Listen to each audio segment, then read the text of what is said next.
Hi everyone, my name is Jackie and welcome to my kitchen. So today I'm going to be making smashed mini potatoes and I'm going to be adding garlic and other seasoning, and it was a really big hit in my house. I absolutely love potatoes any which way, but this recipe was just a perfect side dish. So stay tuned for my smashed mini potatoes recipe. So I have here about 15 mini potatoes that I've already washed really well because I'm leaving the skin on, and I'm sprinkling on about 1 teaspoon of salt, about 1 teaspoon of black pepper, about 1 teaspoon of garlic powder, and now I'm drizzling on about 2 tablespoons of olive oil. Now I'm just going to toss the potatoes really well to mix in the seasoning. And now for the garlic. This is a half a head of garlic, and I'm going to drizzle on about 1 teaspoon of olive oil and then wrap it up in some foil. I've lined my baking dish with some parchment paper and I'm adding the potatoes along with the garlic.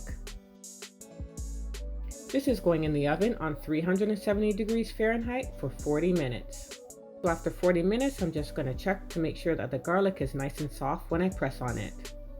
Okay, so the garlic is done. I'm piercing the potatoes with a fork to see if they're soft enough, and I think that they need a few more minutes. I'm going to put the garlic aside and I'm putting the potatoes back into the oven for about 10 more minutes until they're fork tender. In the meantime, I'm going to take the garlic cloves out of the skin by squeezing it just like this. Nice and easy, eh? I love cooking with garlic and I try to add it to almost any dish that I make. To the garlic, I'm adding a dash of black pepper and cayenne pepper, and I'm going to mash this all together with my fork. Besides giving food such great flavor, it's also really great for your immune system. So I've taken the mini potatoes out of the oven and they're done now. So I'm going to use my large serving fork and smash them down. To be honest, I really enjoyed smashing these potatoes. And now I'm going to add the roasted garlic to the potatoes, which is going to kick up the flavor to a whole new level. I'm also going to add about 3 tablespoons of butter to add some creaminess.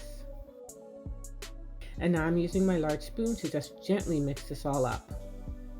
I'm adding the potatoes to this bowl, and then I'm going to sprinkle on just a little bit of oregano, which is optional.